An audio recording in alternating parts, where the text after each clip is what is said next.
Hello, it's Jennifer McGuire. A few days ago, I showed how to create no-mess glitter die cuts, and I promised I'd be back to show a way that you can get the look of color glitter die cuts, but without actually needing to buy a bunch of different colors of glitter. So here is the card that I'm going to create that demonstrates that. I made this card for my son's new teacher, and it has glitter die cuts with glitter that does not rub off, and it's very easy to make. So let's go ahead and jump in. What you need is colored scraps here. So this is a great way to use up some scraps. So I just have some red cardstock, some craft cardstock, and some green cardstock. I'm using some double-sided tape from Elizabeth Craft Designs. You want to use a really good quality double-sided tape here. I really like this one. I think it works great. I'm going to put my scrap onto it, and then I'm going to cut around the edges. So basically the color for the glitter comes from the cardstock that we put underneath, which you'll see in a few moments. So now I have red cardstock with double-sided adhesive on one side. Now I'm going to do the same on a scrap of green cardstock, and then I will also do the same on a scrap of craft cardstock. This is an excellent way to use up scraps, and you could even use some pattern papers. You don't want something with the small pattern, but maybe like a bold stripe would be good for this because the stripe would show through. Okay, so now it's time to do our die cutting. I'm going to go ahead and run this through my die cut machine with this great apple die from My Favorite Things. Now I am going to go ahead and do the red apple first, and I'm cutting this so that my die is up against the double-sided tape side of the cardstock. So now I'm going to go ahead and do two leaves, so you see me run through twice to cut the two different leaves, and then I'm going through and cutting this stem of my apple. So again, I'm making sure that the die is resting onto the double-sided tape to cut through. Okay, so now it is time for the glitter.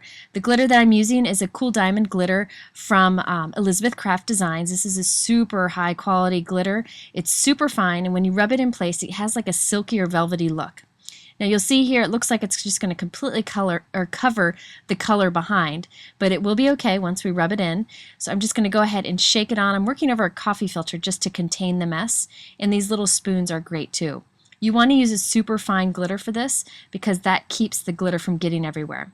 Now I'm taking the release paper that we took off at the beginning and laying that over my project and then burnishing over that, rubbing it with the bone folder.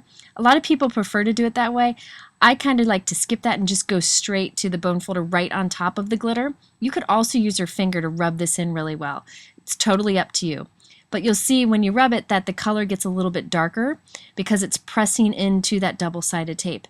And this glitter, once you've pushed it in really well, it gets like a silky, velvety, smooth feeling, and it doesn't want to come off as much. So this is a great way to get the look of glitter without too much mess. Now a little bit later on in the video, I'm going to show you how to really make sure that stays put. Okay, so now I'm going to do the exact same thing for the leaves and for the stem. So basically, I'm just using a clear glitter that has some sparkle to it and putting it on top of colored cardstock. And that's how I get the look of having a bunch of different colors of glitter, but really you just need the one. Now there are warm and cool clear glitters like this from American Craft Designs. They have a warm and a cool. I like the cool, but it really is totally your preference, and there's not a huge amount of difference. But I use the cool here. You could use a Prisma kind of glitter for this, but I think these super fine glitters work so much better in staying in place. And they also look, I don't know, a little bit classier. I don't know. I think the super fine glitters are just beautiful. Okay, so now I am wiping all my pieces off here. I'm actually using a baby wipe. A Swiffer would work. A Swiffer cloth would work great here, just to contain all the glitter. Now here is the trick to making sure the glitter doesn't come off. I showed this in the last video. This is just another example. I just pressed some versamark ink right onto the glitter surface, and the glitter didn't seem to come off on my versamark ink because I didn't rub it around. I just pressed it on there. Now I've put on some clear embossing powder on top of it. So now it's covered with clear embossing powder, and I'm going to heat set this. It takes a little bit of time to get that heat going to actually melt the embossing powder on top of the glitter. But what's happening here is we're putting a clear coat over the glitter, and now that glitter is not going to come off. And I think it actually helps to kind of darken the color and make it more true to the color cardstock beneath. So I really like having this clear coat on top. Now another thing that you could do is just cover the whole surface with glossy accents, which I actually like more because it gives you more shine and more of a smooth look. But this was a giant, that apple was a giant die cut, and I wasn't going to cover that whole thing with glossy accents. So I think the clear embossing powder works better to kind of hold this glitter in place and give it a nice shine. Now again, I just did this on another video. This is just an extension on that idea, and I will link to that video here, so be sure to check that out also. So I finished up all my glitter pieces by covering all of them, the 2 leaves, the stem, and the apple, with the clear embossing coating. And now I have some glitter die cuts where it looks like I had a bunch of different colors of glitter, but really I'm just letting the cardstock show through some clear glitter. So let's go ahead and do the background. This is very similar to what I did in the last video. I made all these cards at once, but it was too long to put in one video, so I broke it up into 2. This is a background from My Favorite Things. I love this diagonal stripe. Just stamping it with Versamark ink onto some super light gray cardstock here that I've cut and folded into a note card. Now you could leave it as is and just have that subtle Versamark look in the background, but I'm actually going to go ahead and add that favorite embossing powder of mine right now, which is the Wow Silver Pearl. And what this does is it gives like a pearly or metallic look to whatever color is behind it. So here I'm going to end up with stripes that almost look like a light silver metallic pearl color because it's picking up the color of that gray cardstock behind it. So if you use this powder on, say, like a pink cardstock, then you would end up with like a pink metallic pearly look. It's hard to describe, but it's just one of those powders that works great with whatever cardstock you may want to work with. It's a great way to just kind of get a tone-on-tone look in the background with a little bit of pearly metallic shine. So there you can see that metallic shine that you get in the background. It's just, I think it's just a beautiful powder. Now it's time to do that greeting strip across the front. This I did with the same die set that I used in my last video. You'll see here, these are actually 2 different die sets I'm holding right now, the horizontal and vertical strips from My Favorite Things. I'm going to use the vertical strips, which are these longer pieces, and you can see it cuts that nice, it does like a little dashed line around the edge, which I think is a fantastic finishing touch.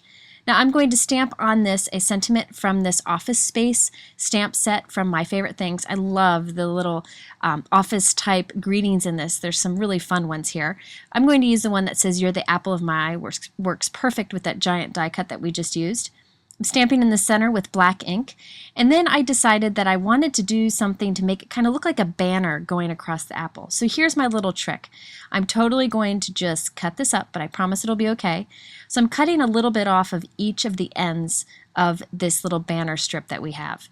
But before we can assemble our little banner here, I'm going to go ahead and glue the apple right onto the card. I'm going to do it kind of towards the bottom of our note card. Now I'm going to totally fake this little banner, make it look like it's a banner waving in front of the apple. The way I do this is I add the center part, where our sentiment is, with some foam tape to the front. Then I have the 2 ends that I've cut off, and I'm going to adhere these flat onto the card, tucking them behind all the other pieces, and I have it offset down a little bit. So you can see it's offset to the right and down a little bit, and I'll do the same on the other side, offsetting it down a little bit and to the left. So this is a great way to kind of take a strip of cardstock and give it more finished look. You could cut the ends to the V if you wanted to. You don't really need this die that I used to cut the strip, but I really like that little dashed finished edge that it gives. Now it's time just to add our little stem. Decided to only use one of the leaves, and there we have a card. So this is a great way to get the look of colored glitter without actually having to have a ton of different colors. Now I love the colored glitters, and I do think they give a little bit better result, but if you don't have them and you just have a clear, you can get this look. So I hope that these 2 videos have shown some ways that you can actually have some fun with glitter without too much mess, and I hope you give it a try on adding them to some die cuts just to get more from your dies. So if you have any questions on the products I use, they're linked to multiple sources in my YouTube description below, or you can head over to my blog at jennifermcguireinc.com, where I'll have much more information and links to other videos. Thanks so much for spending time here, and we'll see you again soon.